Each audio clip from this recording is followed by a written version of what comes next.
So here we are in Chipping Norton, at Chipping Norton Literary Festival. Outside the loos. Outside the toilets. Delightful. Very delightful. Very appropriate for our show. And we're with the amazing and lovely Clare Mackintosh, who was one of the founders of Chipping Norton Literary Festival. And how long has it been running now? Well, 2012 was the very first one, so I can't do my maths. Oh, that's fine. I did numbers, yay! This is the sixth festival. Yes, that sounds about right. Yeah. So it's been a whirlwind few years. Since starting Chipping Norton Literary Festival, it's been an absolute whirlwind. Yeah, it has. Because in fact, when I started the festival, I was just starting to write my first novel, I Let You Go.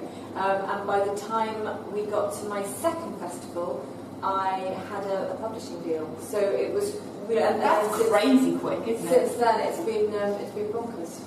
And so you've left Chipping Norton now and gone to Wales. Yes, we left in September last year. We moved to North Wales. Was that just a complete lifestyle change thing? It was. We were looking for something a bit different. My husband left his job and is retraining to be a mountain leader. He works with the South Ladonia Mountain Rescue team, so it's very, very different life for us. Brilliant.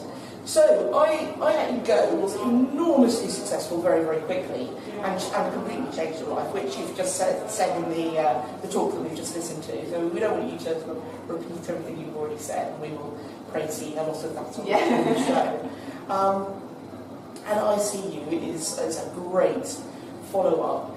And you were talking about the issues with writing a second book, and indeed now you're having these issues with writing the third book, that pressure to perform.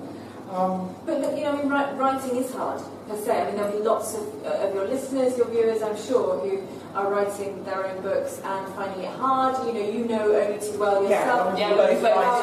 How difficult it is. And so I don't think that goes away, I'm afraid. I think it just stays. Great, that's great something.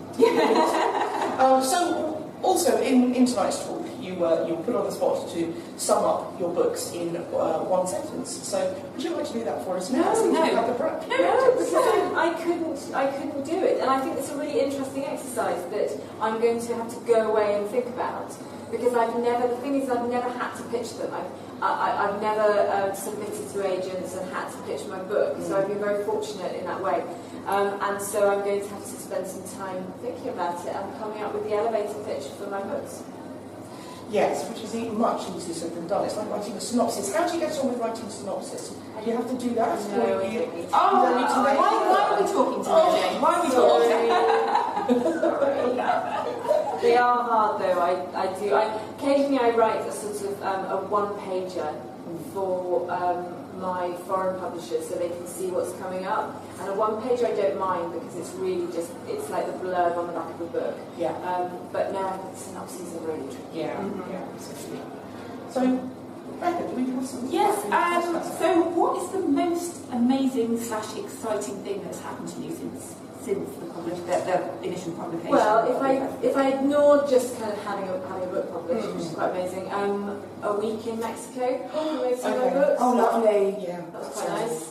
Are you going to be travelling to all of the countries that your book's been published in? Or? Oh, I'm sure I won't go to all of them, but I've been to a lot so far. Out of was it 32? 33, I think that I Let You Go is published in, and nearly 30 for I See You. So. I do go to a lot, but it's hard because I've got to balance the time that I'm away with my writing time as well. And obviously, and occasionally read a lover. Children, Is there a question that you are surprised you've never been asked, or that you think you really wish you'd been asked and nobody's ever asked?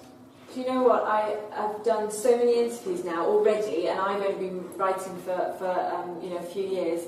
I think I've been asked every possible question under the sun. Especially when they come up with their hats full of random questions. The random questions are brilliant that we just did. No, I'm... nothing surprises me anymore, and I'm pretty happy to be asked anything. Whether I'll answer it honestly or not is another thing. Okay, so I'm going to ask a question that has relevance to I See You. Are you yourself a twin? Do you have a twin? You don't? Okay. Don't give me any ideas. I've not read it yet. So don't tell me anything that might possibly happen. No, But you have twins. I have had 2 sets of twins. I had 2 sets of twins in 15 months. Yeah.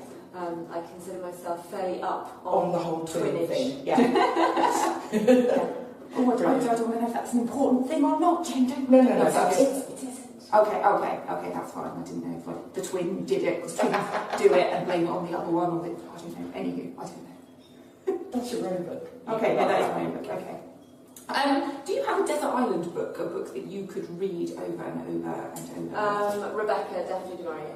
Okay. But I would try and cheat and try and take 2. I would take Daphne du Maurier's Rebecca, and I would take a Jess William book. Oh, that's brilliant. my comfort book. Yes, I used to read those when I was little. I used to watch the TV series with. That's very lazy. I know, with Bonnie Langford. My brother read the books, I'm sure they were read to me.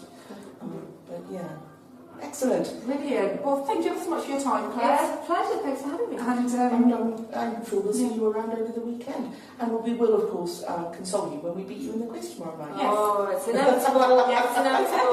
Right, I'm going to go and mug up on my quiz questions then. All right. Thanks very much, Claire. Thanks, ladies.